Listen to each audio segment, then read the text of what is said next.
यो यो यो यो yo what's up guys, मैं हूं हर्ष नागर। आ गया हूं आपके लिए एक और नई वीडियो के साथ। और आज की वीडियो बड़ी इंटरेस्टिंग होने वाली है। क्योंकि मैं पहली बार एक रिएक्शन वीडियो बनाने वाला हूं। हाँ, मैंने आज तक कभी कोई रिएक्शन वीडियो नहीं बनाई है in all these years of doing YouTube. पहली बार बना रहा हूँ और मैं रिएक्ट भी किसी और की वीडियो पे नहीं कर रहा हूँ। ये मैं सोचना कि मैं बहुत ईजी मनी के चक्कर में कोई ईजी कंटेंट कर रहा हूँ। ना ना ना ना ना ना, I am going to react to my own video. और इस वीडियो की स्टोरी भी थोड़ी इंटरेस्टिंग और थोड़ी सैड है। एक्चुअली हुआ क्या था कि टाइटल तो आपको पता ही है, the Gabbar mindset of Shikhar Dhawan.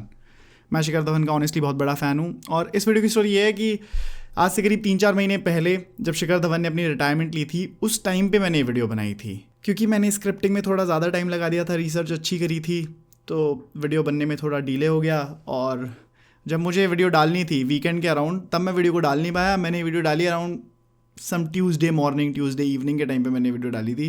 And इसीलिए वीडियो की परफॉर्मेंस काफ़ी डिसअपॉइंटिंग रही थी। और इवेंचुअली मेरे को ये वीडियो प्राइवेट करनी पड़ी क्योंकि वीडियो की परफॉर्मेंस अच्छी नहीं थी। और वो चैनल पे अलग से ही वो 12-15 हज़ार व्यूज़ दिख रहे थे। मेरे को अच्छा नहीं लग रहा था। मतलब ऊपर की वीडियोज़ पे भी लैक्स में व्यूज़ थे, नीचे की वीडियोज़ पे भी लैक्स में व्यूज़ थे, और ये बीच में वीडियो अटक रही थी। तो मेरे को वीडियो प्राइवेट करनी पड़ी एक ब्रांड की वजह से। लेकिन लेकिन लेकिन लेकिन लेकिन क्योंकि मैं शिखर धवन के लिए इतना प्रेम अपने दिल में रखता हूँ, इतनी सद्भावना अपने दिल में रखता हूँ, इसलिए मैंने डिसाइड करा है कि मैं मेक श्योर करूँगा कि इस शिखर धवन की वीडियो को मैं आप तक पहुँचाऊँ। और वो मैं पहुँचा सकता हूँ इसी फॉर्मेट के थ्रू। तो आओ शुरू करते हैं the reaction to the Gabbar mindset of Shikhar Dhawan. और मेरे लिए कुछ नया भी है, मतलब मैंने कभी रिएक्शन ट्राई नहीं किया है। तो let's see what I add to Shikhar Dhawan's video. Earphones में अपने सुलझा लेता हूँ, फिर करेंगे हम रिएक्शन की शुरुआत। ऑलराइट गाइस, वीडियो को करते हैं full screen. As you can see 12,000 views ही हैं। वीडियो करते हैं शुरुआत। और थंबनेल देखो यार, कितनी मस्त थंबनेल है। इस पर व्यूज़ नहीं आए थे, मेरे को थोड़ा बुरा लगा था। Anyways let's go. Shikhar Dhawan के करियर के एंड के नज़दीक जाते जाते उनकी ज़िंदगी में एक के बाद एक ऐसी ट्रेजेडीज ने दस्तक दी जो किसी भी नॉर्मल इंसान को अंदर से तोड़ कर रखती थी। साल 2022 उनके लिए एक नाइटमेयर जैसा था। उनका क्रिकेट अब उनका साथ छोड़ रहा था। उन्हें इस साल में इंडियन टीम में 22 बार मौके मिले, लेकिन इन 22 ओडीआई मैचेस में उनकी फॉर्म आ ही नहीं रही थी। एक वक्त पर मिस्टर डैम, हाँ मतलब ये मैं अभी बताना चाहूँगा कि 2022 वही वाला टाइम है जहाँ पे शिखर धवन को बहुत ज़्यादा चांसेस मिल रहे थे। और इवेंचुअली ये इस चीज़ के लिए था कि 2023 में ओडीआई वर्ल्ड कप होना था, और उसके लिए एक आखिरी बार ट्राई कर रहे थे कि क्या शिखर धवन को हम टीम में फिट कर सकते हैं कि नहीं।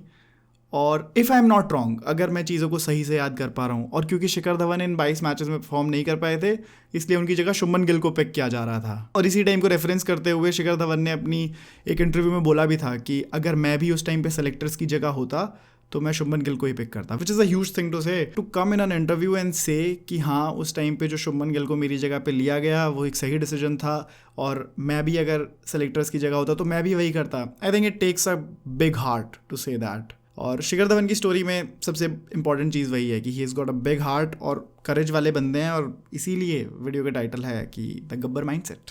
Let's keep going. और मेरे को ना दूसरे यूट्यूबर्स की तरह हेडफोन्स लेने चाहिए, लेकिन हेडफोन्स बहुत अनकंफर्टेबल होते हैं। तो अगर मेरे ईयरफोन्स आपको एस्थेटिक ना लग रहे हों इनफ, तो you can just keep watching the video, क्योंकि हमें ऐसे ही काम चलाना पड़ेगा। आईसीसी कहे जाने वाले शिखर धवन जो इंडियन टीम के बैटिंग लाइनअप के सबसे मजबूत पिलर्स में से एक थे, जो हर आईसीसी टूर्नामेंट में इंडियन टीम के लिए रन्स बनाते थे। अब उनका करियर एक ड्रामेटिक डिक्लाइन पर था। मैचेस के आफ्टर मैचेस, टूर्नामेंट के आफ्टर टूर्नामेंट्स, अब शिखर धवन के बैट से मानो डैम। मुझे अपनी वीडियो देखने में थोड़ा अजीब लग रहा है क्योंकि यू नो हैपेंस। और अगर आपको मेरी आवाज़ पसंद नहीं है तो मुझे तो लगता है आपके लिए मेरी ये वीडियो एक डबल ऑन्टांड्रे, डबल श्राप की तरह होगी। But you will have to keep watching bro, क्योंकि मेरे को वो वॉच टाइम चाहिए, मेरे को चैनल मोनेटाइज करना है। Let's go. रन्स आना बंद हो गए थे। ये देखकर शिखर के फैंस जो उन्हें गब्बर नाम से बुलाते थे, अब उनका भी विश्वास शिखर पे से उठने लगा। लेकिन इन फैंस को तो इस बात की खबर भी नहीं थी कि शिखर की पर्सनल लाइफ में तो इससे भी बड़ा तूफान छाया हुआ है।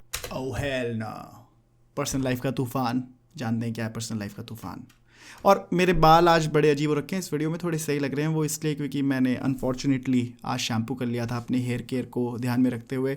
और मैं वीडियो बनाने का प्लान नहीं कर रहा था। वो तो रात के 2 बजे जब मेरे सारे कंटेंट आइडियाज़ मेरे दिमाग से एवापोरेट हो गए, तब भगवान ने मेरे दिमाग में एक नया आइडिया प्लांट करा। और वो ये उनकी पर्सनल लाइफ में उनकी मैरिज अब एक ट्रैजिक एंड की तरफ आ चुकी थी, जहाँ उन्हें उनके खुद के बेटे से ही मिलने नहीं दिया जा रहा था। शिखर की स्टोरी में एक क्रूअल ट्विस्ट जिसने उनके प्रोफेशनल घावों को और गहरा कर दिया था। इस सब इमोशनल और साइकोलॉजिकल तूफान से गुजर रहे थे शिखर धवन, लेकिन इस सब के ऊपर थी उनकी ट्रेडमार्क स्माइल, जिसके दम पर वो इन सब मुश्किलों को मुस्कुराकर फेस कर रहे थे। ये वीडियो ना सिर्फ शिखर धवन की राइज, उनके डाउनफॉल और उनके क्रिकेटिंग करियर के बारे में है, बल्कि ये उनके पॉजिटिव माइंडसेट के बारे में भी है, जहां उन्होंने इन सभी ऑड्स के अगेंस्ट जाकर अपनी स्पिरिट को हमेशा जिंदा रखा। This video is about the Gabbar mindset of Shikhar Dhawan. Let's go, हमने इंट्रो क्रॉस कर लिया है। This video is about the Gabbar mindset of Shikhar Dhawan. Shikhar Dhawan has bid farewell to his cricketing career in 2024. In this video, we will discuss the downfall of Shikhar Dhawan. Dam, that is such a bad thing. हम downfall क्यों discuss कर रहे हैं शिखर धवन का? मुझे उनके career का rise बताओ. मैं डाउनफॉल देखने नहीं आया हूँ. Rise positive, no downfall. वैसे तो शिखर धवन का आईपीएल डेब्यू 2008 में और इंटरनेशनल डेब्यू 2010 में हो गया था, लेकिन इन अपॉर्चुनिटीज को वो ढंग से यूटिलाइज नहीं कर पाए थे. और अब ऐसा लगने लगा, क्योंकि ये वीडियो 2008 के पॉइंट से स्टार्ट हो रही है, तो मैं आपको थोड़ा कॉन्टेक्स्ट दे देता हूँ शिखर धवन के क्रिकेटिंग करियर के बारे में. If I am not wrong, Shikhar Dhawan 2006 की अंडर 19 टीम में थे जब Indian team under 19 world cup के लिए गई थी, और वो विराट कोहली के एक बैच सीनियर थे. अंडर 19 में भी उन्होंने, उनका काफ़ी सक्सेसफुल स्टिंट रहा था. बहुत ज़्यादा रन्स बनाए थे उन्होंने अंडर 19 वर्ल्ड कप में, अगर मैं सही से रिकलेक्ट कर पा रहा हूँ, क्योंकि मैंने इसके लिए अभी एकदम से ज़्यादा रिसर्च नहीं करी. बट हाँ, जितना मेरे को पता है, उन्होंने अंडर 19 में काफ़ी अच्छा परफॉर्म किया था, और उसी के बाद से उनको इंडिया कॉल अप आने लगे थे. लेकिन शुरू के ईयर्स में ही was not able to utilise the opportunities.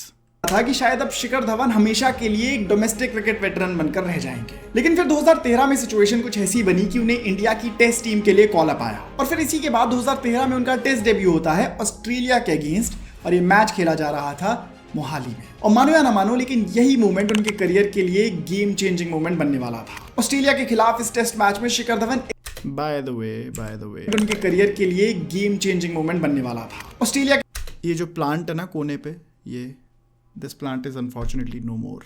मतलब इट डाइड. मैंने इसको ज़्यादा पानी दे दिया था. और मेरे पे पीछे वो कुछ बुक्स भी हैं, वो जो अगर आप देख पा रहे हो, सचिन तेंदुलकर की बायोपिक है, युवराज सिंह की बायोपिक है. Those are beautiful reads. मैं ज़्यादा किताबें पढ़ता नहीं हूँ, लेकिन इन किताबों में तो जादू है. मतलब हर मैच की इतनी डिटेल्ड समरी है. सचिन तेंदुलकर की बुक में तो मतलब it takes you back in time. उस टाइम पे मैं मैचेस देखता भी नहीं था, बट जिस तरीके से Sachin Tendulkar has described it, और वो उन्होंने खुद भी लिखी है, तो द बुक इज़ ब्यूटीफुल.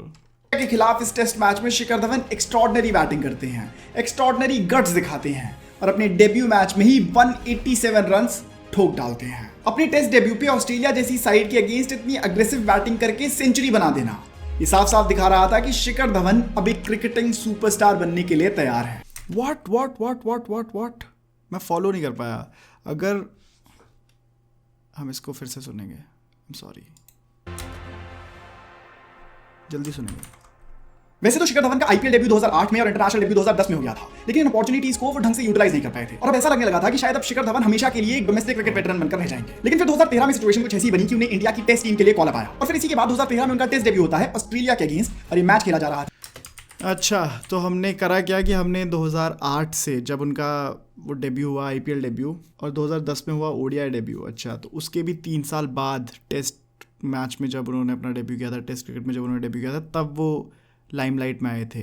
तो imagine what a cricketer goes through जब उनका डेब्यू हो जाता है, लेकिन उनका टीम में रहना पक्का नहीं होता. That's a difficult spot to be in. और यहीं पे we have to talk about all the cricketers जो टीम में आते हैं, 1-2 मैचेस खेलते हैं, और उसके बाद उनकी पोजीशन ढंग से नहीं बन पाती. अगर हम उस तरीके से देखें तो cricket is a huge gamble for any sports person, मतलब for a sports person in India, क्योंकि सिर्फ 11 ही स्पोर्ट्स हैं और इतना ज़्यादा कॉम्पिटिशन है. मतलब आप इमेजिन करो, अगर शिखर धवन के लिए ये 2013 में जो टेस्ट मैच आया था, अगर ये ना आया होता, तो आई एम नॉट श्योर कि शिखर धवन को और ज़्यादा अपॉर्चुनिटीज़ मिलती. बट क्योंकि वो डोमेस्टिक क्रिकेट में काफ़ी अच्छा कर रहे थे, था मोहाली में. और मानो या ना मानो, लेकिन यही मोमेंट उनके करियर के लिए गेम चेंजिंग मोमेंट बनने वाला था. ऑस्ट्रेलिया के खिलाफ इस टेस्ट मैच में शिखर धवन एक्स्ट्रॉर्डनरी बैटिंग करते हैं, एक्स्ट्रॉर्डनरी गट्स दिखाते हैं, और अपने डेब्यू मैच में ही 187 रन्स ठोक डालते हैं. डैम, टेस्ट डेब्यू में 187. डैम. वैसे रोहित शर्मा और विराट कोहली ने, इन सब ने अपने इंटरव्यूज़ में कई बार बताया कि ये जो 2008 से 2013 का पीरियड था ना शिखर धवन के लिए, जिसमें कंट्री के सामने वो लाइमलाइट में नहीं आए थे, लेकिन डोमेस्टिक क्रिकेट में काफ़ी फेमस थे, उस टाइम पे ये लोग हमेशा यही सोचते रहते थे कि यार ये बंदा इतना टैलेंटेड है, ये इंडियन टीम में ऊपर आ क्यों नहीं पा रहा है? क्योंकि शिखर धवन के जो डोमेस्टिक एक्सप्लॉइट्स थे वो वाकई उस टाइप के थे कि क्रिकेटर्स भी उनके बारे में बात करते थे। अपनी टेस्ट डेब्यू पे ऑस्ट्रेलिया जैसी साइड के अगेंस्ट इतनी अग्रेसिव बैटिंग करके सेंचुरी बना दे। बाय द वे मेरी टी शर्ट पे एक येलो दाग है जो मैंने अभी नोटिस करा, विच लुक्स वेरी नाइस। ये साफ दिखा रहा था कि शिखर धवन अब एक क्रिकेटिंग सुपरस्टार बनने के लिए तैयार है। और कुछ साफ दिखा रहा था कि शिखर धवन अब एक क्रिकेटिंग सुपर। ये क्या है भाई? क्रिकेटिंग की तो स्पेलिंग ठीक है, सुपरस्टार क्या होता है? बोलते हैं सुपरस्टार लेकिन लिखते थोड़ी ना है सुपरस्टार। सुपरस्टार एडिटिंग के 100 रुपए कट हो जाने चाहिए। स्टार बनने के लिए तैयार है और कुछ वैसा ही होता है। अगले कुछ सालों में शिखर धवन इंडियन टीम के एक मजबूत प्लेयर तो बन ही जाते हैं, लेकिन साथ साथ वो अपनी कमाल की बैटिंग और कंट्रीब्यूशन से इंडियन टीम को कई इंपॉर्टेंट मैचेस भी जिताते हैं। विराट कोहली के अलावा अगर किसी इंडियन प्लेयर ने पिछले एक डिकेड में आईसीसी टूर्नामेंट्स में परफॉर्म करा है तो वो अनडाउटेडली शिखर धवन है। इसका एग्जांपल हमने 2013 और 2017 की चैंपियंस ट्रॉफी में देखा, जहां शिखर धवन सिंगल हैंडेडली पूरे टूर्नामेंट में परफॉर्म करते हैं और इंडिया की सक्सेस में एक बहुत बड़े कंट्रीब्यूटर बनते हैं।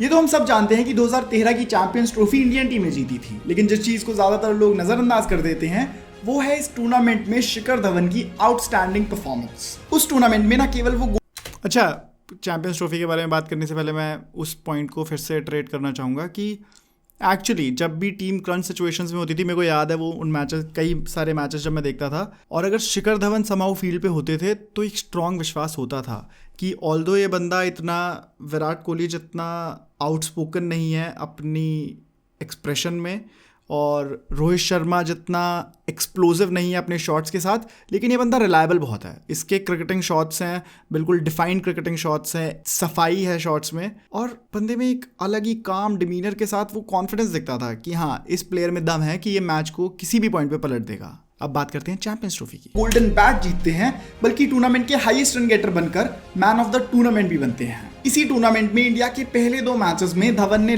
डैम इमेजिन 2013 में भाई का टेस्ट डेब्यू होता है, ठीक है। 2013 के पहले वो इंडिया के लिए डेब्यू कर चुके थे, लेकिन कुछ खास नहीं हो पा रहा था, और 2013 में ही जब चैंपियंस ट्रॉफी होती है तो उसमें हाईएस्ट स्कोरर टीम के लिए, और उसी टाइम पे इंडिया का चैंपियंस ट्रॉफी जीत जाना। डैम, एक साल में इंसान की किस्मत कितनी बदल जाती है। किस्मत नहीं कहेंगे क्योंकि किस्मत is associated with luck and not so much of hard work, but एक साल में किसी इंसान की ज़िंदगी कितनी बदल जाती है, शिखर धवन की स्टोरी से हमें ये तो पता चलता है। लगातार 2 सेंचुरीज लगाई थी। अगले कुछ सालों में आईसीसी टूर्नामेंट्स में परफॉर्म करना शिखर धवन के लिए मानो एक आदत सी बन गई थी, और इसी क्वालिटी की वजह से वो बहुत जल्दी ही टीम का एक एसेंशियल पार्ट। अच्छा, आदत बन गई थी। 2013 के बाद 2015 में आईसीसी टूर्नामेंट, 2016 में आईसीसी टूर्नामेंट, 2017 में आईसीसी टूर्नामेंट, 2019 में आईसीसी टूर्नामेंट, जीते तो नहीं थे हम, बट हाँ, आई अंडरस्टैंड कि शिखर धवन की आदत तो बन गई थी। और 2019 में यार, वो जो मेरे को याद है 2019 में जब शिखर धवन आउट हो गए थे ना, वो इंजरी की वजह से बाहर हो गए थे, तब वो लॉस फील हुआ था यार कि अब टूर्नामेंट में हम थोड़े हल्के पड़ सकते हैं, पार्ट बन जाते हैं। यहाँ ये साफ साफ दिखता था कि टीम इंडिया को उनकी कितनी ज्यादा जरूरत है। शिखर धवन अपनी परफॉर्मेंस के साथ 2018 तक कंसिस्टेंट रहते हैं और अपनी कमाल की फॉर्म जारी रखते हैं। इस वक्त तक ही शिखर धवन को अपने बिंदास एटीट्यूड, अपने थापी वाले सेलिब्रेशन की वजह से गब्बर निकनेम भी मिल चुका था, और अब उनकी पॉपुलैरिटी इंडियन फैंस के बीच बढ़ते ही जा रही थी। यूं मानो कि उनका career. Oh by the way, अगर आप नोटिस करोगे तो पीछे ये जो पेंटिंग है जिस पे लिखा है मटीस, इसके अंदर आपको पंखा चलता हुआ दिखेगा, फैन रिफ्लेक्शन में। तो इससे हम पता कर सकते हैं कि ये वीडियो गर्मियों में बनी हुई है, क्योंकि सर्दियों में जब ये वीडियो बनती है, सर्दियों में जब मैं वीडियो बनाता हूँ तो फैन इज नॉट मूविंग। यार यहाँ पर पीक कर चुका था। Good observation.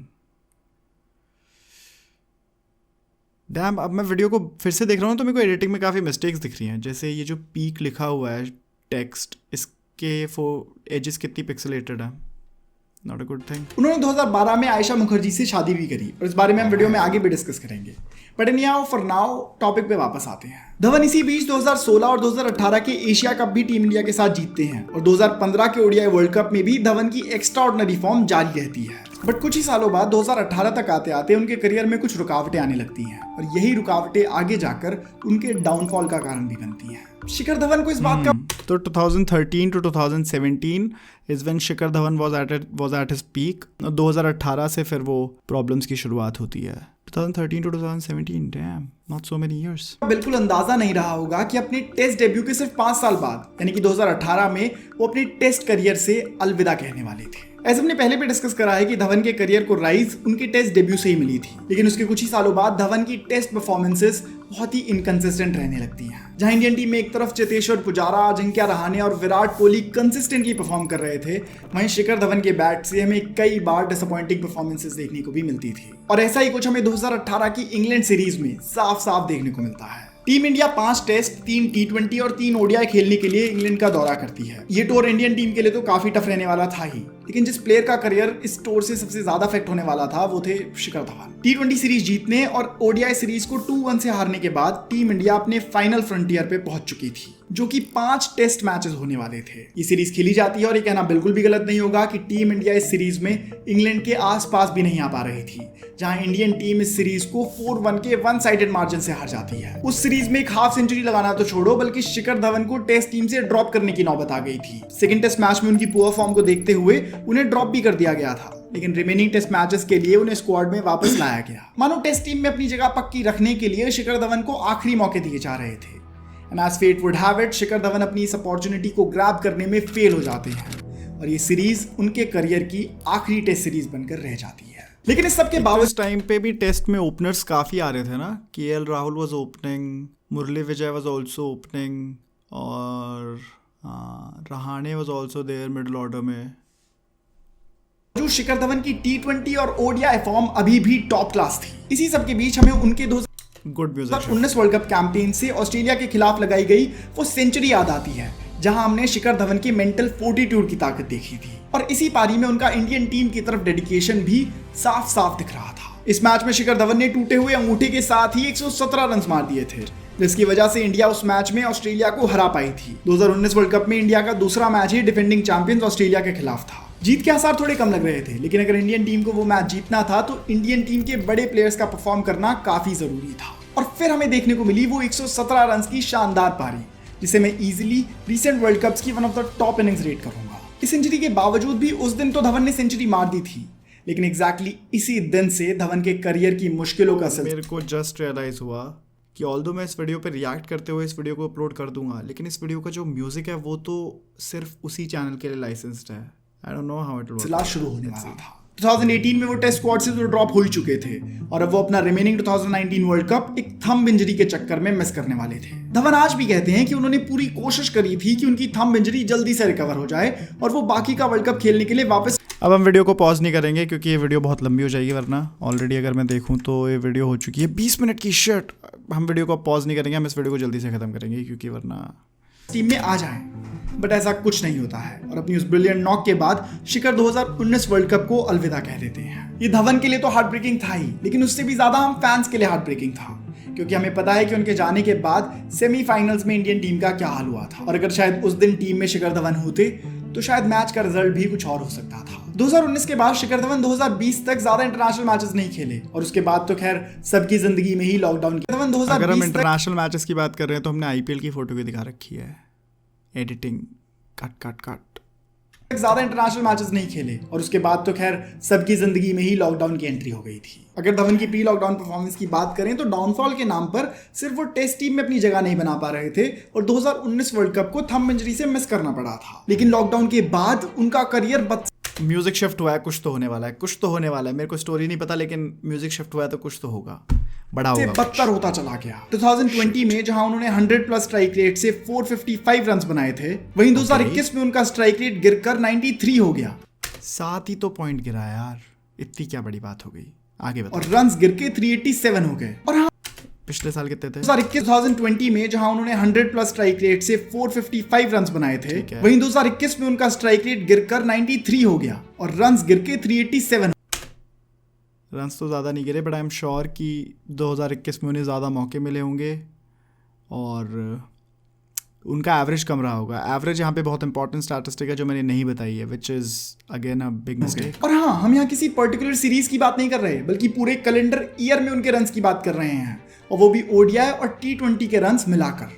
ओह हेल नो, मैं तो शिखर धवन को डिफेंड कर रहा था, लेकिन इसके बाद मैं शिखर धवन को डिफेंड नहीं कर सकता ओडीआई और टी20 के रन मिला के, क्योंकि ये वीडियो मैंने बहुत पहले बनाई थी तो मेरे को एग्जैक्टली याद नहीं है स्टोरी। ये नंबर्स शिखर धवन जैसे कैलिबर के बैट्समैन के लिए काफी शॉकिंग थे, जो कि साफ साफ बता रहा था कि अब यहाँ से शायद शिखर धवन कमबैक नहीं कर पाएंगे। लेकिन हम सबको पता है कि जिस गब्बर ने इंडियन टीम में ही नहीं बल्कि पूरे देश में अपनी पहचान बनाई। कितनी पिक्सेलेटेड फोटो है, this is not a good thing, editor deserves a cut, big cut. उसे बीसीसीआई यूं ही तो ड्रॉप नहीं करने वाली थी। बीसीसीआई ने उन पे भरोसा दिखाए रखा और व्हाइट बॉल फॉर्मेट में उन्हें कंसिस्टेंटली मौके भी देते गए। इनफैक्ट जून 2021 में, हाँ यार, जो लोग ये बोलते हैं ना कि BCCI ruined his career, BCCI ruined his career, उस प्लेयर का भी करियर बीसीसीआई ने रूइन कर दिया है। बीसीसीआई किसी का करियर रूइन नहीं करती है। ऑब्वियसली यार, पूरे देश के सामने उनकी मूवमेंट्स होती है, पूरे देश के सामने उनके डिसीजंस टेस्ट होते हैं, उनकी क्रेडिबिलिटी बहुत ज़्यादा है, प्लेयर्स को मौके दिए जाते हैं। वो तो हम फैंस इतने ज़्यादा बायस्ड होते हैं कि हम उस कड़वी रियलिटी को एक्सेप्ट नहीं कर पाते कि हमारा फेवरेट प्लेयर, हमारा फेवरेट लेजेंड, अब उसका करियर नीचे जा रहा है, हम ये एक्सेप्ट नहीं कर पाते। और इसीलिए हम ये सारी चीज़ें बोलते हैं कि BCCI ruined his career, BCCI ruined their career।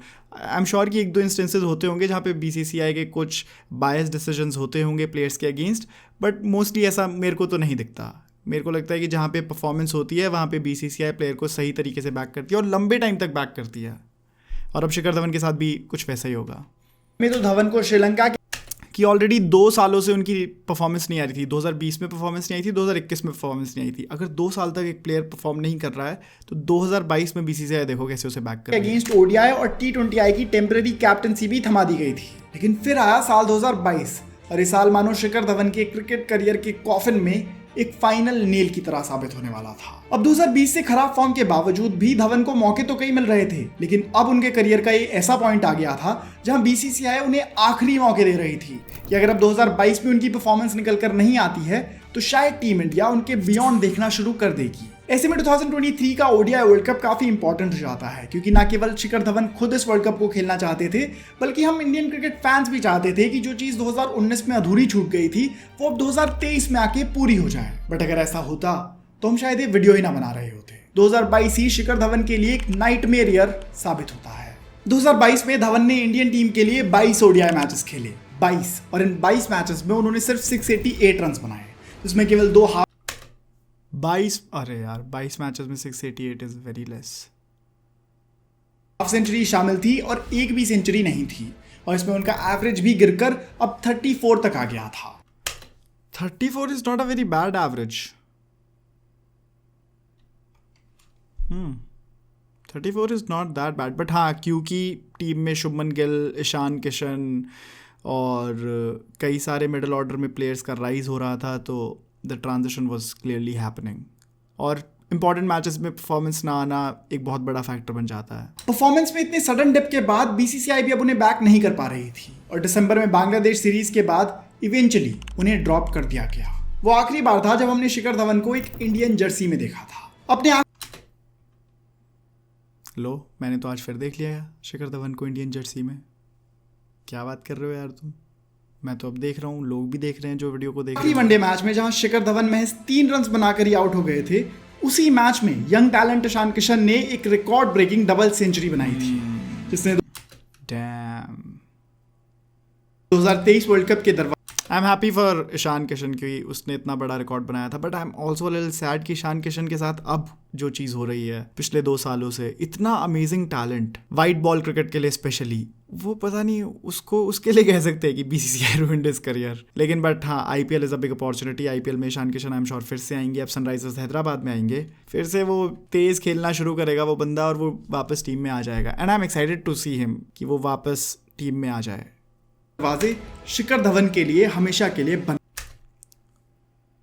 What is this photo? What is this photo? I don't understand. क्या ये एक AI की फोटो? डैम, क्या मेरे एडिटर ने इस वीडियो में एक AI जनरेटेड फोटो यूज़ की है? ऊपर तो जर्सी है, ये नीचे वाइट पैंट कौन सी है, और ये हाथ। Editor deserves a big cut भाई, बिग कट। डैम, ये वाइट पैंट कैसे हो सकती है एक मैच में, वो भी वर्ल्ड कप के मैच में? अरे भगवान। करती है। सैडली धवन के अमेजिंग क्रिकेटिंग सैडली आपके पास एक बहुत ही ऐसा एडिटर है जो AI का इस्तेमाल करता है, तो आप इस चीज़ पर गौर फरमाइए प्लीज़। करियर का अब एंड हुआ और वो क्रिकेट के तेज बदलते लैंडस्केप में कहीं खो गए।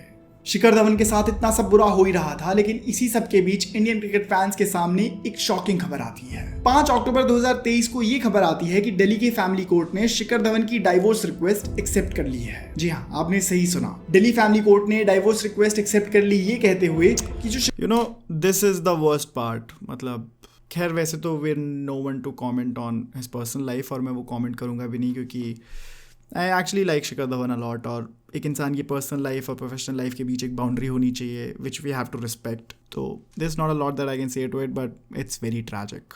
शिखर धवन की वाइफ हैं आयशा मुखर्जी, उन्होंने शिखर धवन पर क्रूअल्टी करी है। ये एक फेल्ड मैरिज थी, और हर फेल्ड मैरिज की तरह ही इसमें भी ट्रेजेडीज की कोई कमी नहीं थी। लेकिन इस वीडियो की इंटीग्रिटी और शिखर धवन की इंटीग्रिटी को मेंटेन करने के लिए हम इस बारे में इस वीडियो में ज्यादा डिस्कस नहीं करेंगे। पॉइंट पर शिखर धवन की लाइफ में जो जो बुरा हो सकता था वो सब हो रहा था, और जो चीज हम सबको इंस्पायर करती है वो ये है कि इतना सब होने के बावजूद bro, I am done with this editor, I am done with this editor, वो सब हो रहा अभी देखना, और जो चीज हम सबको इंस्पायर करती है वो ये good frame, good frame, good photo, good effect. इतना सब होने what is this pant, what is this in his hand. ये हमें AI फोटोज इस्तेमाल करने की क्या ज़रूरत पड़ी? अगर हम इस फोटो को इतना ही रख लेते जिसमें वो जूम्ड इन है, उसकी सिर्फ शक्ल दिख रही है, जहाँ तक वो फोटो एक्चुअली है हम वहीं तक दिखा दें, उसमें क्या प्रॉब्लम होती? यार ये वीडियो मैंने पब्लिश कर दी थी, इसीलिए इस वीडियो पे कंफ्यूज आए थे। AI का इस्तेमाल हो रखा है इस पे तो साफ साफ यार। Dam, white pant, blue belt, कौन से ईयर की जर्सी है भाई, कौन से ईयर की किट है? के बावजूद, मेंटल हेल्थ की पूरी धज्जियां उड़ने के बावजूद शिखर धवन ने कभी हार नहीं मानी और अपना क्रिकेट एज यूजुअल खेलते रहे। हालांकि उनके करियर के एंड में हमें परफॉर्मेंस डिप देखने को मिली, लेकिन इतना सब हैंडल करना, वो भी अकेले और वो भी एक स्माइल के साथ, यही शिखर धवन को ट्रूली डिफाइन करता है। इन द एंड शिखर धवन और वो भी एक स्माइल के साथ, यही शिखर धवन को ट्रूली ये शिखर धवन की फोटो है, हाँ, डिफाइन करता है। In the end Shikhar Dhawan ने रिसेंटली 24 अगस्त 2024 को क्रिकेट के सभी फॉर्मेट से अपनी रिटायरमेंट अनाउंस करी, और ऐसे में फैंस के बीच डिस्कशन का पॉइंट यही था कि क्या शिखर धवन जैसे इंपॉर्टेंट प्लेयर को BCCI की तरफ से एक फेयरवेल मैच नहीं मिलना चाहिए था? यार प्लेयर को रिटायरमेंट ले, सीधा लोगों के बीच यही बात होने लगती है कि फेयरवेल मैच दो, फिर मैच दो। अब अश्विन के साथ भी वही हो रहा है। मेरे हिसाब से तो ये शिखर के अचीवमेंट्स को सेलिब्रेट करने के लिए एक अच्छा मौका हो सकता था, बट अनफॉर्चुनेटली यही प्रोफेशनल क्रिकेट की सच्चाई है कि कई बार कईयों को उनका ड्यू क्रेडिट नहीं मिलता। शिखर के करियर में उनकी लगाई गई सेंचुरीज और उनके रिकॉर्ड्स तो खास थे ही, लेकिन उससे भी खास ये बात थी कि शिखर शायद एक लौते ऐसे प्लेयर हैं जिसका इंडियन क्रिकेटिंग स्फीयर में कोई भी हेटर नहीं है। और आज तक जितने भी प्लेयर्स ने शिखर धवन के साथ एक ड्रेसिंग रूम शेयर किया है, उन सभी ने शिखर के बारे में सिर्फ अच्छी ही बातें करी हैं। और यही सब बातें हमें ये बताती हैं कि शिखर एक कितनी रेयर पर्सनालिटी है जो जिंदगी की सभी मुश्किलों को फेस करना जानते हैं। और वेट अ सेकेंड, अच्छा ये शायद वो इंडियन, ये शायद कि कोई तो टीम की, ये कौन सी टीम की जर्सी है यार, फिगर आउट नहीं कर पा रहा हूँ। क्या ये भी एक AI जनरेटेड फोटो है? Could it be? वो भी एक स्माइल के साथ। यही क्वालिटीज एक प्लेयर को अच्छा प्लेयर के साथ साथ एक अच्छा इंसान बनाती हैं और उसकी पर्सनालिटी को मेमोरेबल बनाती हैं। बाकी रिकॉर्ड्स का क्या है, आज कोई रिकॉर्ड बना रहा है तो कल कोई और उस रिकॉर्ड को तोड़कर अगला रिकॉर्ड बना देगा, लेकिन जो चीज हमेशा रहेगी वो रहेगी शिखर धवन की पॉजिटिव माइंडसेट की लेगेसी। बात तो सही है। तो guys this was the video. अगर आपको वीडियो पसंद आई है तो प्लीज वीडियो को लाइक कर दीजिए और चैनल को वीडियो पसंद आई है कि नहीं आई है, आपको AI का इस्तेमाल थोड़ा कम करना चाहिए था वीडियो में। आपके एडिटर ने 1-2 मिस्टेक्स की थी, सुपरस्टार बोला था शिखर धवन को, विच इज़ एक्सेप्टेबल, मैं समझ सकता हूँ। जेनजी की लिंगों में अब हम सुपरस्टार बोलते हैं लोगों को, लेकिन ये जो आपने कुछ फोटोज़ में शिखर धवन को वाइट पैंट पहना दी, सब्सक्राइब कर दीजिए। अनएक्सेप्टेबल। सब्सक्राइब तो हम कर देंगे, चलो सब्सक्राइब आप भी कर देना, सेकंड चैनल को भी कर देना। बाकी मैं आपको मिलूंगा अगले वीडियो में, तब तक sayonara, bye bye bye bye bye bye bye bye bye bye bye. By the way मैंने वीरेंद्र सहवाग के करियर पे भी एक बहुत ही इंटरेस्टिंग वीडियो बनाई है, आप यहाँ पर टैप करके उसको भी देख सकते हैं। किसी और दिन देखेंगे, किसी और दिन देखेंगे। चलो, so guys that's it, thank you for watching the video. So guys that's it, thanks for watching the video. I hope आपको ये रिएक्शन वीडियो अच्छी लगी होगी। I guess ज़्यादा ऐपिंग हो गई आज के लिए। मैं मिलूंगा आपको अगली वीडियो में, तब तक आप वीडियो को लाइक कर दो, चैनल को सब्सक्राइब कर दो। मैं मिलूंगा आपको अगली वीडियो में, तब तक सायोनारा, बाय बाय। ना कर ये ज़हन खराब, ये पेन बचाए दो लाइफ जनाब।